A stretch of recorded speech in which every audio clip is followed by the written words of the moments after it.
Hello అండి, నమస్తే. అందరు బాగున్నారా? నేను మీ శైలజ.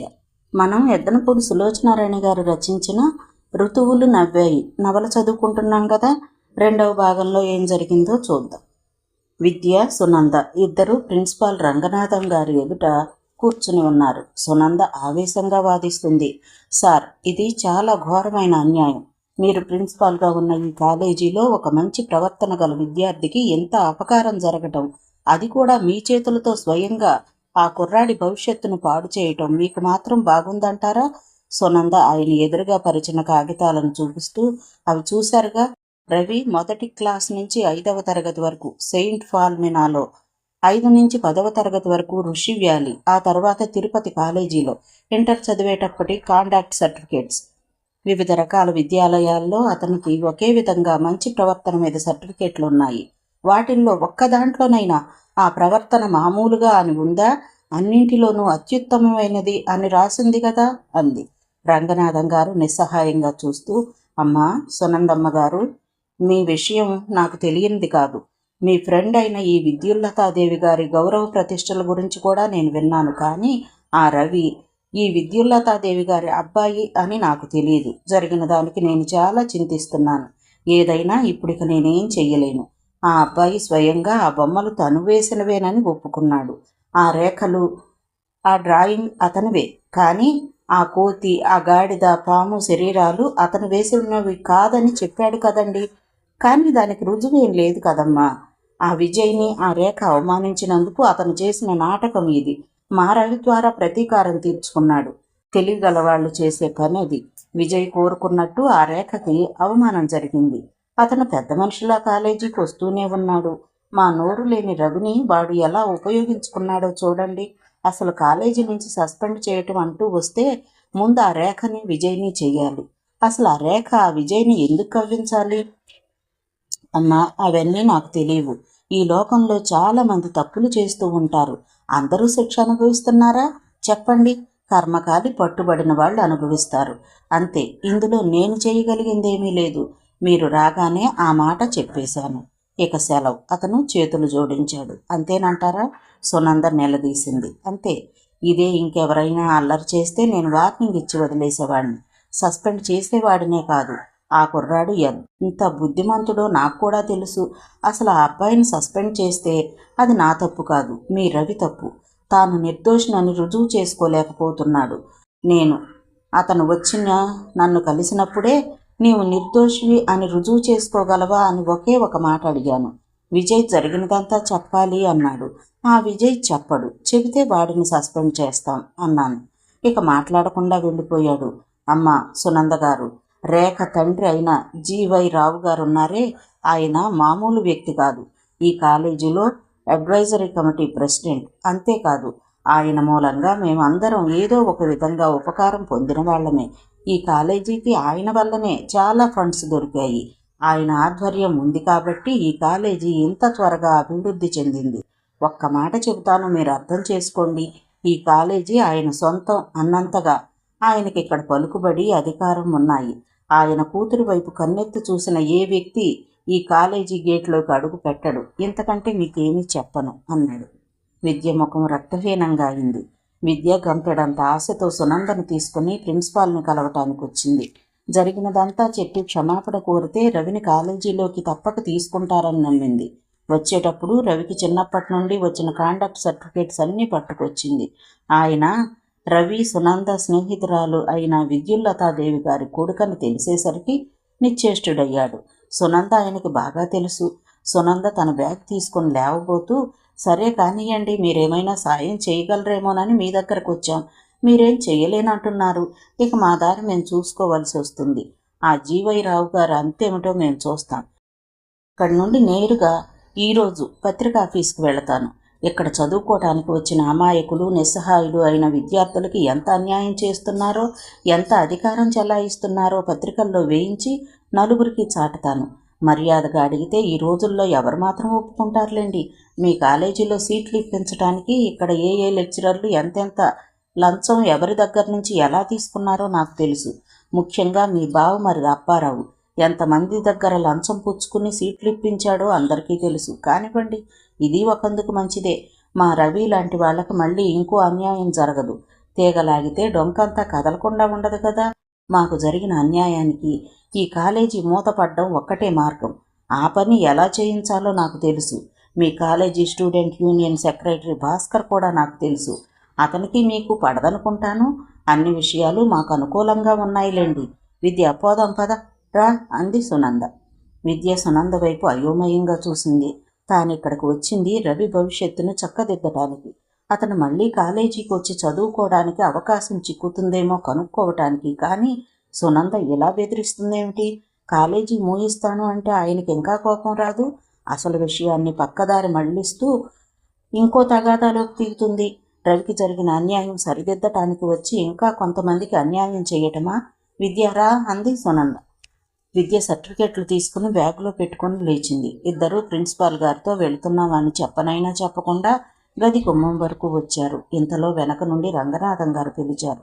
ఇదిగో సునంద గారు. సునంద తిరిగి చూసింది. ఇలా రండి, ఒక్క క్షణం కూర్చోండి. అలా మాట్లాడుతూ ఉండగానే వెళ్ళిపోతారేం? ఇంకెందుకండి, మీ వల్ల సాయం జరగదని చెప్పారుగా. నా వల్ల కాదన్నాను నిజమే, కానీ ఇంకేదైనా మార్గం ఉండొచ్చుగా. నేను మీకు సలహా చెప్పవచ్చు. ఆ పని మీరు చేస్తానని అనలేదే. మీరు నన్ను మాట తోచనీయకుండా చేస్తున్నారండి. ఇలా రండి, కూర్చోండి ముందు. రండి మీరు. కుర్చీలో నుంచి లేచి నిలబడి మరీ పిలిచాడు. విద్య, సునంద ముఖాలు చూసుకున్నారు. రండి ఆయన మళ్ళీ పిలిచాడు. సునంద, విద్య ఇద్దరూ వచ్చి మళ్ళీ కూర్చున్నారు. చూడండి, ఆయన ఇద్దరిని ఉద్దేశించి ఇద్దరిని చూస్తూ చెప్పాడు. ఆవేశం వల్ల మనిషికి ఎప్పుడూ అపకారమే తప్ప ఉపకారం జరగదు. మనమంతా తెలిసిన వాళ్ళం, కూర్చుని ఆలోచించుకోవచ్చు. తప్పేం లేదు. మీ రవిని సస్పెండ్ చేయటం నాకు మాత్రం సంతోషంగా ఉందనుకున్నారా? ఒక మంచి స్టూడెంట్ని పోగొట్టుకుంటే కాలేజీకి మాత్రం లోటు కాదుటండి. నేనేం చెయ్యను. నా ఉద్యోగ ధర్మం నేను నిర్వర్తించాను. నాకు పిల్లలున్నారు, వాళ్ళు చదువుకుంటున్నారు. నా పిల్లల్లో ఎవరికైనా ఇలాంటి పరిస్థితే వస్తే నేను కుమిలిపోతాను. ఏం చేస్తాం? ఒక్కోసారి ఆపదలు ఇలాగే వచ్చి మన నెత్తి మీద పడతాయి. ఇందులో నుంచి మీ రవిని తప్పించాలంటే నాకు తెలిసినంత వరకు ఒక మార్గం ఉంది. ఏమిటది చెప్పండి అంది విద్య ఆతృతగా చూస్తూ. ప్రిన్సిపాల్ గారు విద్యతో అన్నారు. చూడమ్మా, చెప్పానుగా, నేను పిల్లలు గలవాడిని. ఒక్కోసారి ఈ పిల్లల కోసం మనం చేయలేం అనుకున్న పనులే చేయాల్సి వస్తుంది. ఆ జీవైరావు గారు చాలా మంచివాడే, గర్భిష్టి, అహంభావి కూడా ఏం కాదు. మీరొక్కసారి స్వయంగా కలిసి పరిస్థితి వివరిస్తే ఆయన తప్పక వింటాడని నా నమ్మకం. మీ రవి నిక్షేపంగా కాలేజీకి రావచ్చు. ఇలా జరిగినట్టు కూడా మనకు తప్ప ఎవరికీ తెలియదు. మీరు నేనెందుకు వెళ్ళాలి అని అహం పోతే ఇక నేనేం చెప్పలేను. గోరుతో పోయే ఈ విషయం గొడ్డళ్ల దాకా తెచ్చినట్టు అవుతుంది. ఏమంటారు? విద్య టేబుల్ అంచును చూస్తూ ఆలోచనగా కూర్చుండిపోయింది. ఆయన్ని మేం వెళ్ళి కలవటం అసంభవం అండి అంది సునంద ఖచ్చితంగా. పోనండి, దానికి కూడా నేనే ఏర్పాటు చేస్తాను. విద్య తలెత్తి చూసింది. వారిని మా ఇంటికి టీకి పిలుస్తాను. వారు నా బావమరిది భార్య తరపున మాకు దూరపు బంధువులే. మీరు కూడా రండి. మీ రవిని తీసుకువస్తే సరదాగా మాట్లాడుకుంటూ టీ తాగుతూ నేను కూడా జరిగినది పొరపాటు అని ఆయన చెవిన ఒక మొక్క వేస్తాను. అలాగే అంది విద్య. నేను సాయంత్రం లోపల టీకి ఎప్పుడు రావాలో ఫోన్ చేసి చెబుతాను అన్నాడు సునందతో. సునంద విద్య వైపు చూసింది. విద్య సరే అన్నట్టుగా తల ఊపింది. Okay, thank you. ఈ సాయం మీరు మొదటే చేసి ఉంటే ఎంత బాగుండేది అంది సునంద లేస్తూ. థ్యాంక్ యూ సార్ అంది విద్య కృతజ్ఞతగా చూస్తూ. ఇద్దరూ ప్రిన్సిపాల్ గారి గది దాటి బయటకు వచ్చారు. సునంద అంది, చూసావా, దెబ్బకి దెయ్యం దిగుతుందంటారు. పేపర్లకిచ్చి గొడవ చేస్తామనేసరికి తగ్గాడు. ఈయన బావమరిది బాగా లంచాలు తీసుకుంటాడు. అది ఈ మధ్యనే బయటపడింది. పాపం, ఈయన చాలా భయస్థుడు, గొడవలంటే బెదురుతాడు. ఆయన సీటును బట్టి అయినా ధైర్య సాహసాలు చూపించడు. ఇటు యజమానులు అటు స్టూడెంట్స్ రెండు వైపుల నుంచి ఈయన్నే బెదిరిస్తారు అంది. అంతే మరి, భయపడే వాళ్ళనే ఈ లోకం బెదిరిస్తుంది మరి అంది. ఏమిటి, వాళ్ళింటికి వెళ్తావా మరి? సునంద అడిగింది. వెళతాను అంది విద్య. సునంద నడుస్తున్నదల్లా ఆగి పూర్తిగా విద్యకు అభిముఖంగా తిరిగింది. విద్య, నాకు నువ్వేనా అని అనుమానం వస్తుంది. ఎందుకుట? నాకు తెలిసిన విద్య అన్యాయాన్ని కాస్త కూడా సహించలేదు. రవి తప్పు చేయలేదు, అయినా నువ్వు ఆవేశపడటం లేదు. పైనుంచి క్షమాపణ చెప్పుకోవడానికి వెళుతున్నావు. ఇది నేను నమ్మలేకపోతున్నాను. మాట పట్టింపొస్తే జీవితాన్ని పణంగా పెట్టేయగలిగిన విద్యేనా ఈ మనిషి?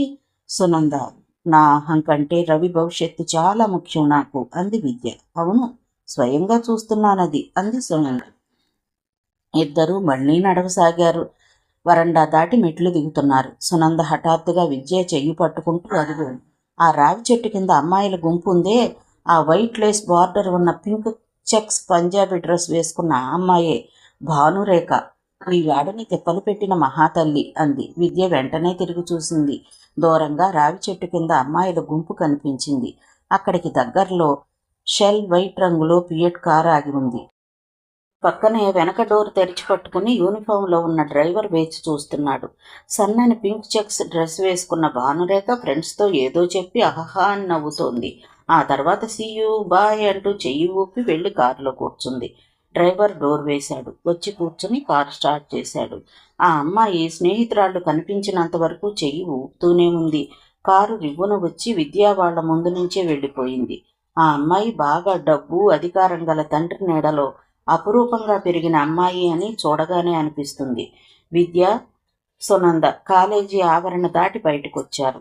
ఆయన ఎప్పుడు ఫోన్ చేస్తాడో మరి, అప్పటికి పనులు ఉన్నా నువ్వు నాతో రావాలి అంది విద్య. రాకుండా ఉంటానా అంది సునంద. సునంద పని ఉందని వెళ్ళిపోయింది. విద్య సరాసరి ఇంటికి వచ్చింది. రవి ఫ్లూట్ వాయిస్తున్నాడు. తల్లి రాగానే అతను ఆత్రంగా ఎదురు రాలేదు. విద్య అతని దగ్గరకు వచ్చి జరిగినదంతా చెప్పింది. రవి ముఖం నల్లబడింది. అయిష్టంగా చూస్తూ, మమ్మీ, ఇది నాకిష్టం లేదు. నా కోసం మీరు ఇంకొకరిని క్షమాపణ అడిగే కంటే ఆ చదువు మానేయటమే నాకు సంతోషం అన్నాడు. విద్య కొడుకు తలపట్టుకుని దగ్గరకు హత్తుకుంది. రవి, అలా అనవద్దు. నేను జీవితంలో ఎన్నెన్నో చేదు సంఘటనలను దిగమింగాను. వాటిల్లో ఇదొకటి. నువ్వు కాలేజీకి వెళ్ళాలి. ఈ చిన్నదాని కోసం భవిష్యత్తును పాడు చేసుకోవటం నేను సహించగలనా చెప్పు అంది. మీ ఇష్టం మమ్మీ అన్నాడు. నువ్వు అనమని ఎన్నిసార్లు చెప్పాను నీకు? సారీ మమ్మీ, అలవాటు చేసుకుంటున్నానుగా అన్నాడు. అతను మళ్ళీ ఫ్లూట్ వాయించుకుంటున్నాడు. రవి మీరు అని పిలవటానికి పూర్తి కారణం తనదే. తాను చదువు నిమిత్తం ఉద్యోగరీత్యా రవిని చిన్న వయసు నుంచే హాస్టల్లో ఉంచింది. సెలవులు వచ్చినప్పుడు మాత్రమే ఇద్దరూ కలిసి ఉండేవాళ్ళు. రవికి కాన్వెంట్ వల్ల ఇంగ్లీష్ అలవాటైపోయి తెలుగు బాగా వచ్చేది కాదు. ఒకవేళ మాట్లాడినా పరాయి వాళ్లతో మాట్లాడినట్లుగా మీరు అని సంబోధించేవాడు. నువ్వు అని అనమంటే అది మర్యాద కాదు అనేవాడు. విద్య ఉద్యోగరీత్యా ఈ ఊరు వచ్చింది. రవిని తిరుపతి నుంచి తీసుకువచ్చి తన దగ్గర ఉంచుకుని బీకాంలో చేర్పించింది. చిన్నప్పటి నుంచి హాస్టల్లో అలవాటైన అతనికి తల్లి దగ్గర ఉండటం చాలా ఇబ్బందిగా అనిపించింది. ఎనలేని మొహమాటం. విద్య చాలా కష్టం మీద అతన్ని మాలిని చేసుకోగలిగింది. ఇద్దరి మధ్య ఏదో అడ్డుగోడ ఉన్నట్లే ఉంటుంది. విద్య దానిని ఛేదించాలని విశ్వప్రయత్నం చేస్తుంది, కానీ సాధ్యం కావటం లేదు. రవి హాస్టల్స్లో కూడా ఎవ్వరితోనూ కలిసేవాడు కాదు అని మిగతా కుర్రాళ్ళు చెప్పేవాళ్ళు. రవి ఎలా నేర్చుకున్నాడో, ఎవరి దగ్గర నేర్చుకున్నాడో కానీ ఫ్లూట్ వాయించటం బాగా నేర్చుకున్నాడు. పెయింటింగ్ అయితే సరే సరి, అదే అతని లోకం. విద్య మెల్లమెల్లగా అతని జీవితంలోకి ప్రవేశించిన కొత్త వ్యక్తిలా అతని ఇష్టాయిష్టాలు ఇప్పుడిప్పుడే గ్రహిస్తుంది. తల్లి పలకరిస్తేనే పలుకుతాడు. మొదట్లో తాను ఇంటికి రాగానే భోజనం పెట్టమని తినేసి వెళ్లి గదిలో తలుపులు మూసి పడుకునేవాడు. విద్య మర్నాడు అతన్ని నిలదీసేది. తల్లికి తనతో కలిసి తినటం ఇష్టమని తెలుసుకున్న తర్వాత ఎంత ఆలస్యమైనా కూర్చుని వేచి ఉండేవాడు. ఒక్కోసారి నిద్రపోయేవాడు. నువ్వు నా కోసం ఉండటం ఎందుకు? ఆకలి వేస్తే తినే అంది విద్య.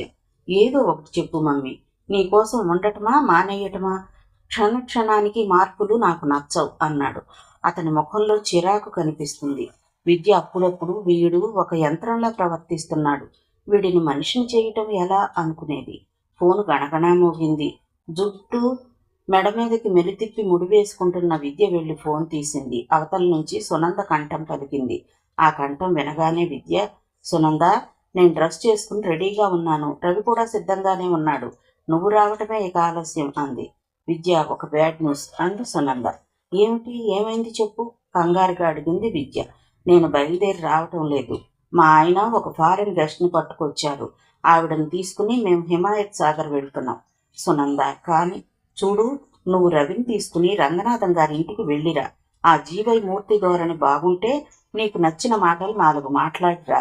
లేదంటే టీ తాగేసి గప్చిప్గా ఇంటికి వచ్చేసే. ఆ తర్వాత సంగతి నేను చూసుకుంటాను. కానీ సునంద, ఇప్పుడు నువ్వేది చెప్పినా లాభం లేదు. నా తలకెక్కదు. నేను వినను. రంగనాథం గారితో సరిగ్గా 5 గంటలకు వస్తామని చెప్పాను. వెళ్ళు. పని మనది కాబట్టి వాయిదా వేయటానికి ఏమాత్రం అవకాశం లేదు. అదిగో మా ఆయన ఆలస్యం అయిందని అరుస్తున్నారు, వెళ్తున్నాను. నా తల్లివిగా చెప్పిన మాట విని బుద్ధిమంతురాలురా, వెళ్ళిరా. నేను రాత్రికి ఎప్పుడు తిరిగి వస్తానో, అసలు వస్తానో రానో కూడా తెలియదు. నేను రాగానే ఫోన్ చేస్తాను. వెళుతున్నాను. ఏమి సణుక్కోకు, తిట్టకు ప్లీజ్. నువ్వు రవిని తీసుకుని వెళ్తున్నావు, సరేనా? ఉంటాను అంటూ జవాబు కోసం చూడకుండా ఫోన్ పెట్టేసింది. విద్య ఒక్క క్షణం చకితురాలైనట్లుగా రిసీవర్ పెట్టడం కూడా మర్చిపోయినట్లుగా అలాగే నిలబడిపోయింది. 2 రోజుల క్రితం వాగ్దానం చేసినట్టుగానే రంగనాథం గారు సునందకి ఈరోజు ఉదయం ఫోన్ చేసి సాయంత్రం వాళ్ళ ఇంటికి జీవైమూర్తి గారు, ఆయన కూతురు భానురేఖ టీకి వస్తున్నారని, విద్యని కొడుకుని తీసుకురమ్మని చెప్పాడు. సునంద ఫోన్ చేసి ఈ విషయం చెప్పింది. విద్యకి ఆ రోజు 5 గంటలకు ఒక మీటింగ్ ఉంది, అది క్యాన్సిల్ చేసుకుని సెలవు పెట్టేసి ఇంటికి వచ్చేసింది. రవితో 5 గంటలకి రంగనాథం గారింటికి వెళ్ళాలి, రెడీగా ఉండమని చెప్పింది. వెళ్ళి తీరాలా మమ్మీ అడిగాడు రవి. వెళ్ళాలి రవి అంది ఆజ్ఞాపిస్తున్నట్లుగా. అతను ఇంకేమీ మాట్లాడలేదు. 4:30 ఇద్దరూ తయారయ్యారు. విద్య పసుపు రంగుకి ఆకుపచ్చ నలుపు రంగులు కలిసిన బార్డర్ ఉన్న కాశ్మీర్ సిల్క్ చీర కట్టుకుని మ్యాచింగ్ బ్లౌజ్ వేసుకుంది. మెడ మీదకి ముడి వేసుకుని కళ్ళజోడు పెట్టుకుంటే ఎంతో హుందాగా ఉంటుందని సునంద ఎప్పుడూ అంటుంది. విద్య ఎంతో సౌమ్యంగా జరిగినదంతా జీవై మూర్తి గారికి ఎలా చెప్పాలో, తన కొడుకు ఎలా నిస్సహాయుడైనాడో తనలో తాను క్షుణ్ణంగా అనుకుంది. తను రెడీ అవ్వగానే సునందకి ఫోన్ చేద్దామని అనుకుంటూ ఉండగా ఇంతలో ఆవిడగారే ఫోన్ చేసి రావటం లేదు అంటూ శుభవార్త వినిపించింది. విద్యకి సునంద రావటం లేదనేసరికి ఒక్కసారిగా చెప్పలేనంత నీరసం వచ్చేసింది. సునంద లేకుండా వెళ్ళటమా మానటమా అనే ద్వైధీభావంలో పడిపోయింది. వెళితే పని అయిపోతుంది, వెళ్ళకపోతే ఆ పని వాయిదా పడుతుంది. మళ్ళీ ఆ జీవైమూర్తి గారిని పట్టుకోవడానికి ఎన్నో ప్రయత్నాలు చేయాల్సి ఉంటుంది. వెళితే కానీ తానొక్కతి మాట్లాడగలదా? రవి అసలు ఏమీ మాట్లాడ్డు. వాడొక మౌనమూర్తి. సునంద పక్కన ఉంటే తనకి పని చాలా సులభమయ్యేది. విద్యకి ఇక గత్యంతరం లేకపోయింది. కొడుకుని తీసుకుని సరిగ్గా 5 గంటలకి రంగనాథం గారి ఇల్లు చేరుకునేలా బయలుదేరి వెళ్ళింది. విద్యకి కొత్త వాళ్లతో కలవడం అంటే జంకేమీ లేదు. బాగానే కలుపుగోలుగా మాట్లాడగలదు. కానీ ఈ సందర్భం వేరు. అయినా సరే విద్య వెనుకంజ వేయలేదు, ధైర్యం తెచ్చుకోసాగింది. తనకేమిటి భయం? తన కొడుకేమి తప్పు చేయలేదే.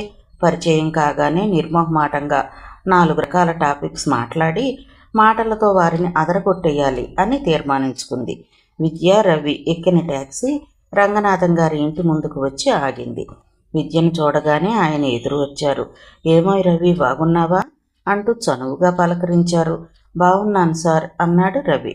రంగనాథం గారు భార్య రుక్మిణిని పరిచయం చేశారు.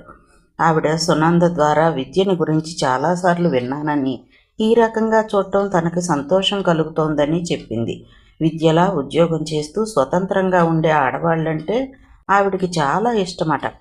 ఇలాంటి వ్యక్తిత్వం గల స్త్రీలంటే ఆడవాళ్ళందరికీ గౌరవం వస్తుందని ఆవిడ అభిప్రాయం.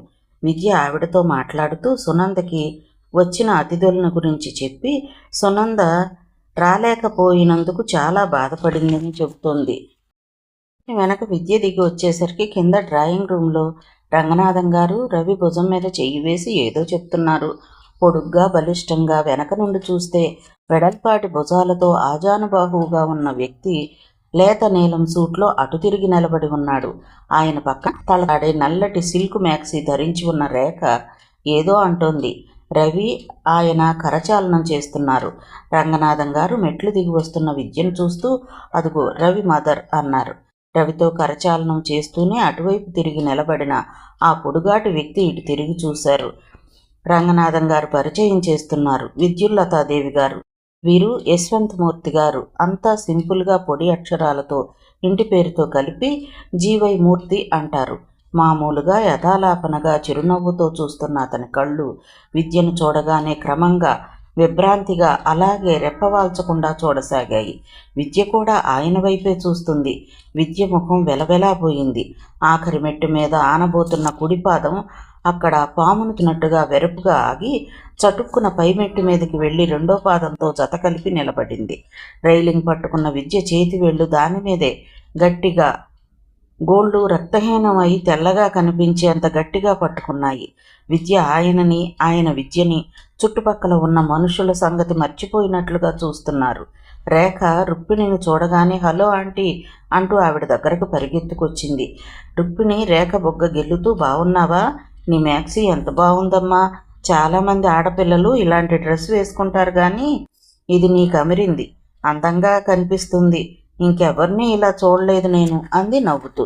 నిజంగానా? థ్యాంక్ యూ ఆంటీ, మీరెప్పుడూ నన్ను కాంప్లిమెంట్ చేస్తూనే ఉంటారు అంది రేఖ గారంగా.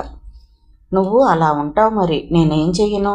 రంగనాథం గారు ఒక్క క్షణం తన పరిచయ కార్యక్రమం మర్చి రేఖని నవ్వుముఖంతో చూస్తున్నారు.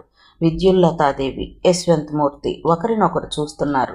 విద్యకి తన చుట్టుపక్కల ఏం జరుగుతుందో, ఎవరు ఏం మాట్లాడుతున్నారో బొత్తిగా తెలియటం లేదు. పాదాల కింద భూమి కదిలిపోతున్నట్లుగా, తనని తాను నిలువరించుకోలేనట్లుగా నిస్సహాయంగా ఉంది. మెడ చుట్టూ సన్నని పట్టుదారంతో ఎవరో బిగించి వేస్తున్నట్లుగా ఉక్కిరిబిక్కిరయ్యి ఊపిరి అందటం లేదు. తానెక్కడుందో, ఏం చేస్తుందో అర్థం కావటం లేదు. రక్తం పొంగులెత్తి గతులను మర్చిపోయినట్లుగా, శరీరమంతా విచ్చలవిడిగా పరుగులు తీస్తున్నట్లుగా ఉంది. మనసంతా కంగారుగా, ఉన్మాదంగా, అసహ్యంగా, ఆనందంగా, ఏ భావమో తెలియనట్లుగా ఉంది. గబగబా ఊపిరి పీలుస్తూ తనని తాను నిలువరించుకోవటానికి విశ్వప్రయత్నం చేస్తుంది. ఆ మెట్ల రైలింగ్ ప్రవాహంలో కొట్టుకుపోయే తనకి ఆధారంలా దానిని రెండు చేతులతో గట్టిగా పట్టుకుంది. విద్యని మొట్టమొదటిగా చూసింది రవే. అతను కరచాలనం చేస్తున్న యశ్వంతమూర్తి గారి చెయ్యి వదిలించుకుని పరిగెత్తుకు వచ్చాడు. మమ్మీ ఏమైంది? గబాలను పట్టుకుంటూ ఆదుర్దాగా అడిగాడు. తల తిరుగుతోంది రవి. మనం వెళ్ళిపోదాం అస్పష్టంగా అంది. ఏమైంది? రంగనాథం గారు దగ్గరకు వచ్చారు. మమ్మీకి కళ్ళు తిరుగుతున్నాయట అన్నాడు రవి. అప్పటికే విద్య ముఖం నిండా, ఒంటి నిండా చెమటలు దిగ్గారిపోతున్నాయి. ఇలా ఒక్క క్షణం కూర్చోండి అంది రుక్మిణి. రవి తల్లిని పదవి పట్టుకుని అక్కడున్న సోఫా దగ్గరకు తీసుకొచ్చి కూర్చోబెట్టాడు. Give her 1 glass of water అన్నాడు యశ్వంతమూర్తి తగ్గు స్వరంతో. రుక్మిణి పరుగెత్తుకు వెళ్ళి గ్లాసుతో నీళ్లు తెచ్చి ఇచ్చింది. రవి అందుకుని తల్లి తలను పట్టుకుని తాగించాడు. విద్య తాకింది. రవి చేతిని గట్టిగా పట్టుకుంది. మళ్ళీ అదే భావం. సుడిగుండంలో గిరగిరా తిరుగుతూ కొట్టుకుపోతున్న నిస్సహాయత్వం. తన ఒంటి తెలివి మీద తనకి అదుపు తప్పిపోతుంది. అరేరే, ఇప్పటి వరకు బాగానే ఉన్నారే అన్నారు రంగనాథం. విద్యకి కాస్త ప్రాణం వచ్చింది. నవ్వు తెచ్చిపెట్టుకుంటూ క్షమాపణ కోరుకుంటుండగా మెల్లని స్వరంతో నాకు లో బీపీ ఉంది. మెట్లెక్కి దిగేసరికి కళ్ళు తిరిగాయి. ఎక్స్క్యూజ్ మీ అంది. అరేరే, నాకు తెలియక పైకి తీసుకెళ్లాను అంది రుక్మిణి. ఒక కప్పు కాఫీ వేడిగా పట్టుకురా ముందు అన్నారు రంగనాథం గారు. అలాగే. రుక్మిణి పరిగెత్తింది. వద్దు వద్దు అంది విద్య. మమ్మీ ప్లీజ్ మాట్లాడొద్దు. రవి జేబులో నుంచి జేబు రుమాలు తీసి తల్లి ముఖానికి పట్టిన చెమటలు తొడవసాగాడు. కూర్చోండి సార్, రంగనాథం గారు యశ్వంతమూర్తిని కోరాడు. పర్వాలేదు, త్వరగా కాఫీ తెప్పించండి ఆమెకి అన్నాడు. రేఖ తండ్రి దగ్గరకు వచ్చింది. ఆయన చెయ్యి పట్టుకుని దాని మీద ఒరిగి ఆయన్ని ఆనుకుంటూ ఆమెకేమైంది డాడీ అని అడిగింది. Low BP dear. మీది హై బీపీ అవునా? అవును. ఆ మాటలు విద్యకి వినిపిస్తూనే ఉన్నాయి. పాపం ఎంత చెమటలు పోస్తున్నాయో ఆమెకి. రేఖ వెళ్ళి ఫ్యాన్ వేసింది. రుక్మిణి కాఫీ తెచ్చిచ్చింది. రవి తాగించసాగాడు. కొద్దిసేపు అయింది. యశ్వంతమూర్తి ఎదురుగా సోఫాలో వెనక్కి ఆనుకుని కాలు మీద కాలు వేసుకుని కూర్చుని ఎదురుగా ఉన్న ఆ తల్లి కొడుకులనే చూస్తున్నాడు. ఈ మధ్య 6 నెలల నుంచి యోగా చేస్తున్నాడు కాబట్టి సరిపోయింది. లేకపోతే ఈ షాక్కి తాను ఈ పాటికి హాస్పిటల్కి వెళ్లాల్సి వచ్చేదేమో. Thank God. అతని కళ్ళు రవి చేతి మీద తల ఆనించిన విద్యని చూస్తున్నాయి. ఆ కళ్ళలో గాంభీర్యం చెక్కు చెదరలేదు. అంటే దానికి అతని మనోభావం మీద ఉక్కు పిడికిలతో బిగించి అదుపు చేసిన సామర్థ్యమే కారణం. కొద్దిసేపటికి విద్య కోలుకుంది. రంగనాథం గారు అందరికీ టీ ఇస్తూ రవికి జరిగిన అన్యాయాన్ని గురించి క్లుప్తంగా చెప్పారు. అలాగా అన్నాడు ఆయన రవిని చూస్తూ. బొమ్మలు మాత్రం ఈ రవివే అంది రేఖ. ఆ శరీరాలు విజయ్ అంటించాడమ్మా. నీకు కావాలి అంటే వినోద్ అనే కుర్రాడి చేత సాక్ష్యం చెప్పిస్తాను కూడా అన్నాడు రంగనాథం గారు. యశ్వంత్ మళ్ళీ రవి వైపు చూశాడు. వెంటనే తల తిప్పేసుకుని కూతురు వైపు చూస్తూ ఏరా క్షమించేద్దామా అన్నాడు. ఓకే డాడీ, ఆ విజయ్ పని పడదాం అంది. రంగనాథం గారు, మా వల్ల పొరపాటు జరిగినందుకు బాధగా ఉంది. ఇది మేం కూడా కావాలని చేసింది కాదు కదా అన్నారాయన. ఎంత మాట మీరు అసలు జరిగిందేమిటో విన్నారు. నాకు అదే సంతోషంగా ఉంది. అంతా తెలిసిన వాళ్ళమే. వీళ్ళు కూడా పరాయి వాళ్ళేమీ కాదు. సునంద ద్వారా మాకు కావలసిన వాళ్లే. ఒకరి మనసుల్లో ఒకరి మీద ఎలాంటి పరుషభావాలు వద్దు అన్నారు రంగనాథం గారు. ఓకే, నాకేం లేవు అన్నారు ఆయన. వాళ్ళకి లేవు, నేను చెప్తున్నానుగా అన్నారు రంగనాథం గారు. రేఖ, అతనికి సారీ చెప్పమ్మా అన్నారు ఆయన. నేనా? ఎందుకు అంది రేఖ కళ్ళు పెద్దవి చేసి చూస్తూ. చెప్పరా, మన వల్ల బాధ కలిగిందా లేదా? నాకు కూడా కలిగిందిగా డాడీ. అది అర్థమైతే వాళ్ళు కూడా చెప్తారు. ముందు నువ్వు చెప్పు ఆయన ఆదేశించారు. రేఖ విసురుగా లేచి తండ్రి వైపు చొరచొరా చూసింది. ఆయన నవ్వాడు. రేఖ కూడా నవ్వింది.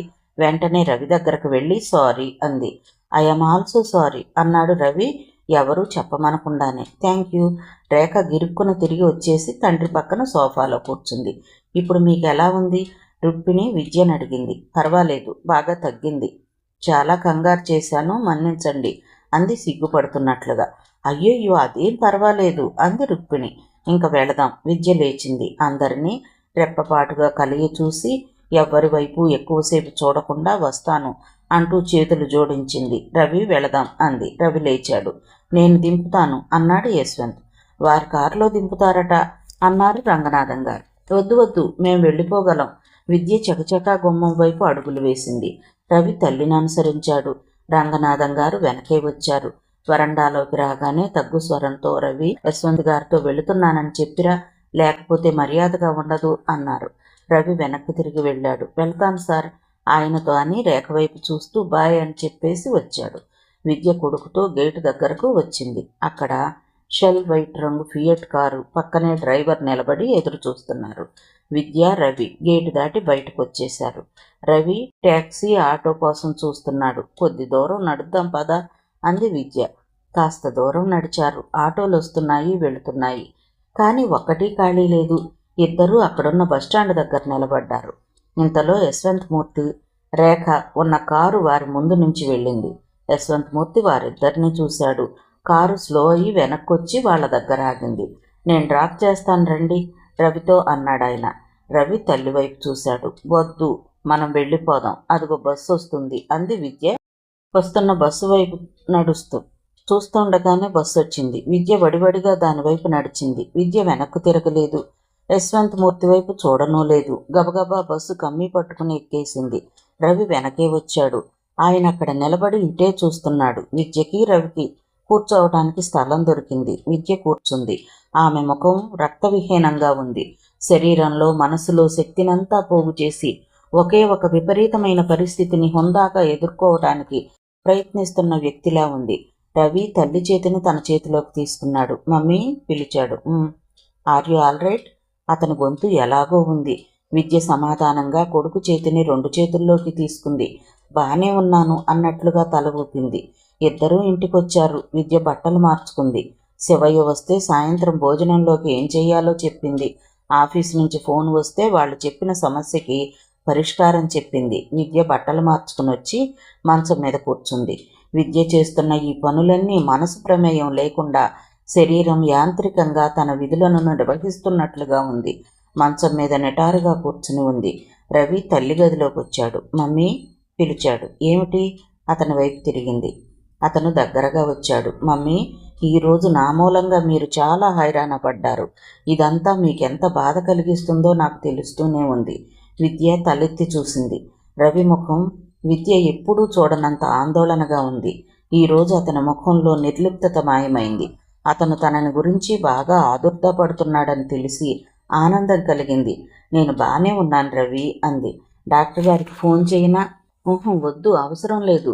రవి వెళ్ళిపోయాడు. విద్య వెళుతున్న కొడుకు వైపే చూస్తోంది. రవి తనని గురించి ఆదుర్దాపడుతున్నాడు. విద్యకి ఇది ఎంతో సంతోషంగా అనిపిస్తుంది. విద్య కళ్ళు పక్కకి తిరిగాయి. అక్కడ మంచం పక్కన టేబుల్ మీద జంట ఫోటోలున్న ఫోటో ఫ్రేమ్ ఉంది. ఒక దాంట్లో విద్య చిన్నప్పటి రవిని ఎత్తుకున్న ఫోటో ఉంది. రెండోది ఇప్పటి రవి క్రికెట్ బ్యాట్ పట్టుకుని నిలబడ్డాడు. ఆ చిన్ని రవి ఈ రవిగా మారటానికి 19 సంవత్సరాలు పట్టింది. అంటే తన జీవితంలో 19 సంవత్సరాలు గడిచిపోయాయన్నమాట. మై గాడ్, 19 సంవత్సరాలు అంటే యశ్వంత్ని విడిచి వచ్చి 20 సంవత్సరాలు. చెప్పాలంటే ఎంత సుదీర్ఘమైన కాలం. కానీ ఎంత క్షణికంగా గడిచిపోయింది. విద్య కళ్ళ ముందు మాటిమాటికి యశ్వంత్, అతని చేతి మీద ఆనుకుని గారాలు పోతూ మాట్లాడే రేఖ కనిపిస్తున్నారు. విద్య హృదయం బగ్గుమంటున్నట్లుగా ఉంది. యశ్వంత్ కూతురు కూడా పెద్దదయింది అంటే తనని వదిలిన వెంటనే వేరే పెళ్లి చేసుకున్నట్టేగా. విద్య మనసంతా పాలపూట విషయంలో అపరిమితమైన చేదుగా అయింది. తనని వదిలి 1 సంవత్సరమైనా అతను ఒంటరిగా ఉండలేకపోయాడన్నమాట. ఈ ప్రపంచంలో ఆడవాళ్లకు ఉన్న శాపం ఇదే. ఒక స్త్రీ ఒక మగవాణ్ణి వదిలేస్తే మరో స్త్రీ అతన్ని దగ్గరకు చేర్చుకుని అతని జీవితం మనసు పంచుకోవటానికి సిద్ధంగా ఉంటుంది. అతన్ని సేదతీర్చటమే కాదు, క్షణంలో అతని గతాన్ని మరపింపచేసేస్తుంది. అందుకే స్త్రీకి తెలిసినంతగా పురుషుడికి ఒంటరితనపు బాధ తెలియదేమో. తాను ఇన్నేళ్లు ఏం చేసింది? అతనితో గడిపిన జ్ఞాపకాలనే ఒక మందిరంగా చేసుకుని ఆ మందిరంలో తనని తాను బంధించుకుని అక్కడే కాలం గడిపింది. బయట ప్రపంచంలో ఏం జరిగింది పట్టించుకోలేదు. తన కొడుకు, తన ఉద్యోగం, అంతే. ఇవే తన జీవితం అయినాయి. యశ్వంత్ ఎంత సంతోషంగా ఉన్నాడో.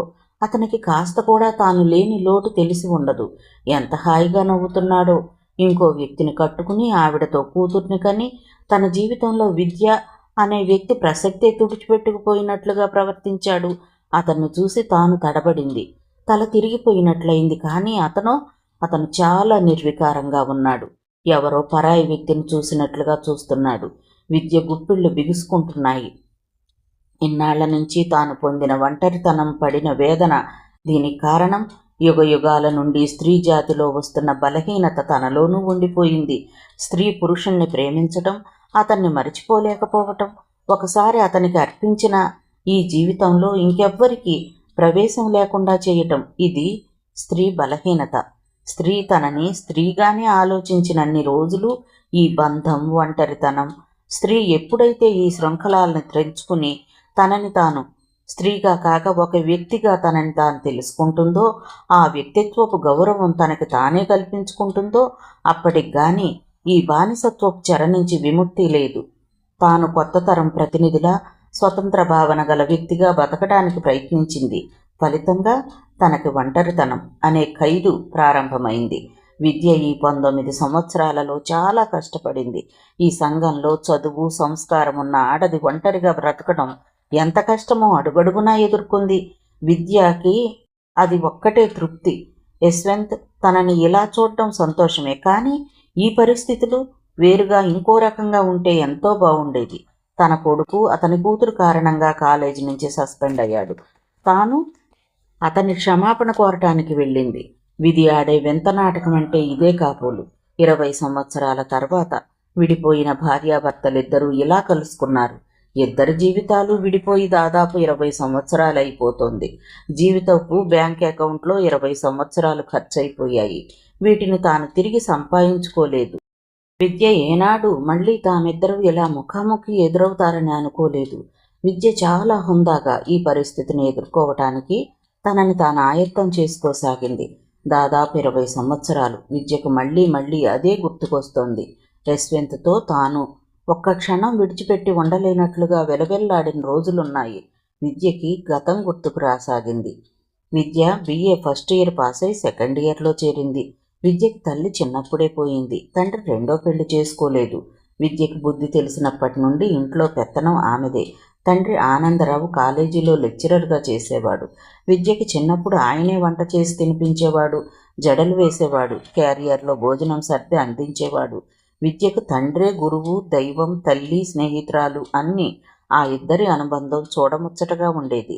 విద్యకి ఊహ తెలిసినప్పటి నుండి తండ్రికి చిన్నారి చేతులతో తానే సాయపడటానికి ఆరాటపడేది విద్య.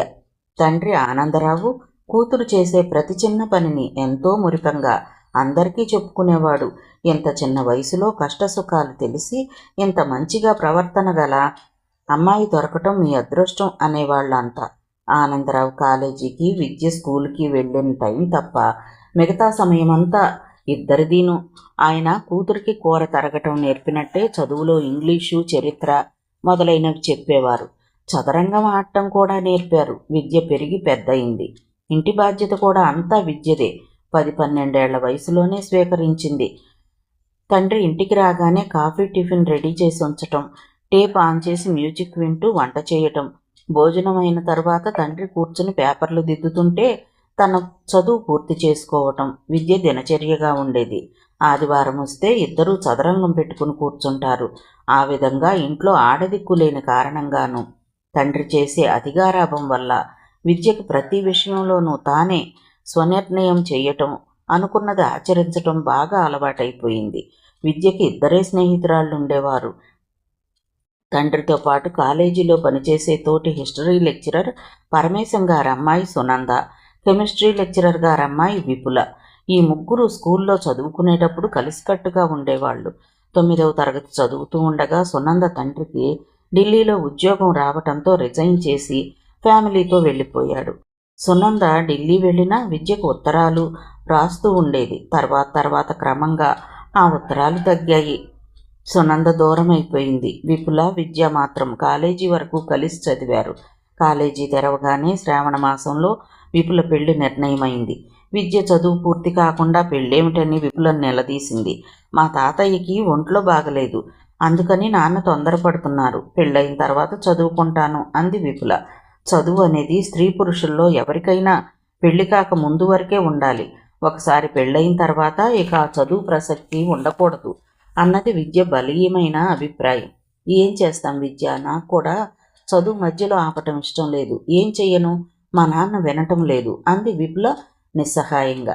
విద్యకి ఇలాంటి మాటలు వింటుంటే కంపరంగా అనిపిస్తుంది. వాళ్ళు వినకపోవటం ఏమిటి, విపుల నచ్చజెప్పాలి గాని అనుకుంటుంది. అందరూ మీ నాన్నగారిలా ఉండరు విద్య అనేది విపుల. విపుల పెళ్లి నిశ్చయమైంది. కుర్రాడు ఇంజనీరింగ్ పాస్ అయ్యాడు, ఇంకా ఉద్యోగం రాలేదు. ఇల్లు పొలం లాంటి సరంజామా ఉందట. అందుకని 30,000 పైనుంచి ఆడపడుచు లాంఛనాలు, అదీగాక పెళ్లి ఖర్చు. ఇదంతా విన్న విద్య కంపరంగా, నన్ను ఇష్టపడే వ్యక్తి దొరక్కపోతే పెళ్ళైనా మానేస్తాను గాని ఇలాంటి పెళ్లి చస్తే చేసుకోను అంది. విపుల చూద్దాంగా అంది. ఇలాంటి పేరాలు పలికే వాళ్ళని చాలామందిని చూశాను అనుకుంది. పెళ్లి రేపనగా తండ్రితో కలిసి వస్తానని చెప్పింది విద్య. విపుల నవ్వుతూ, విద్య, పెళ్ళైతే మీ డాడీని వదిలి రేపు అత్తారింటికి ఎలా వెళ్తావే అంది. అత్తారింటికి వెళ్ళను, నన్ను పెళ్లి చేసుకోబోయేవాడు అతను నాతో వచ్చి మా ఇంట్లోనే ఉంటాడు. విపుల ఏదో అనబోతుంటే విద్య చటుక్కున చేత్తో నోరు మూసేస్తూ, నీ సందేహం నాకు తెలుసు తల్లి, అలాంటి వాడు రావద్దా అని. అలాంటి వ్యక్తి దొరికితేనే నేను పెళ్లి చేసుకుంటాను, లేకపోతే చేసుకోను అంది. కొయ్యి కోతలు, ఇష్టమైన వాడు రావాలే గాని నాకంటే ఎక్కువగా నువ్వు మీ నాన్నను వదిలేసి వెళతావు అంది.